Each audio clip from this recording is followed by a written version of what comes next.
Ramadan tips for reverts from a revert. So I saw another revert creator make a video on here, and she was talking about her goals for Ramadan, and one of the goals for Ramadan was her making sure that she's praying all her 5 prayers within the prescribed prayer time. So I'm going to insert that creator's video. I want to be more diligent about praying Salat at the designated time. I just wanted to give you guys some tips around that, because I feel like it can be a lot trying to make sure that you're getting your prayers on time, especially for someone who is not used to, you know, scheduling out those 5 to 10 minutes that it takes to make Salah. So today's tips: how to not miss Salah during Ramadan. So I feel like the first thing, especially for reverts, is to familiarize yourself with the Salah times. When does Fajr start? When does Fajr end? How long is the time period that you have to pray Fajr? When does Duhr start? You know, Asr, Maghrib, Isha. Just so in the back of your mind, I feel like you're consciously already programming yourself that, okay, you're looking out for something. You should be, you know, checking your phone for something, you know, Googling something. Number 2 is with regards to wudu. So wudu is the ablution. It's the cleansing, the purification ritual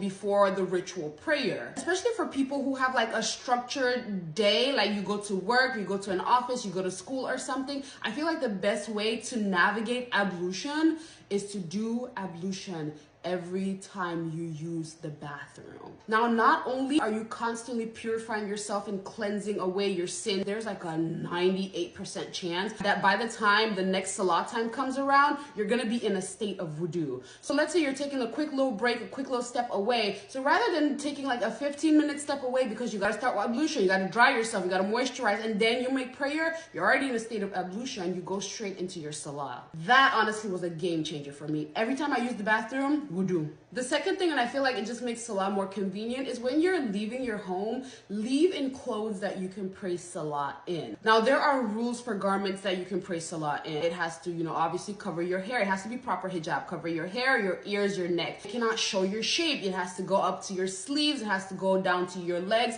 And I believe you have to wear socks. Honestly, I asked a friend of mine and she was like, you know what? There's a difference of opinion. Even if you go to the masjid, look in the women's section. Some people wearing socks, some people not wearing socks. But when it comes to like your actual garment, it's so much easier to just go out in things that you can pray in. So when it's Salah time, you're not worried about, oh, I don't have an abaya. So if you're already dressed for Salah, I feel like it's so much easier to actually do the prayer because you've just eliminated one obstacle. And last tip I have is lots of dhikr in between your prayers. Like, always be in a state of remembrance of Allah. And I feel like if you're always in that state of remembrance of Allah, one, you're gonna be like, I don't know, a little bit scared to miss prayer. I know that's certainly how I feel. When I'm making all my 5 prayers a day and I'm making my wudu after using the bathroom, and I'm going out in like Salah appropriate clothes, I'll be like scared to miss prayer. I'm looking at my clock and I'm like, oh, it's time for this prayer. Then let me find a place that I can pray. So I hope these tips were helpful for you. Again, there's a lot more where that came from. Go ahead and drop your questions in the comments. I say this thing like whenever there's like a teaching opportunity,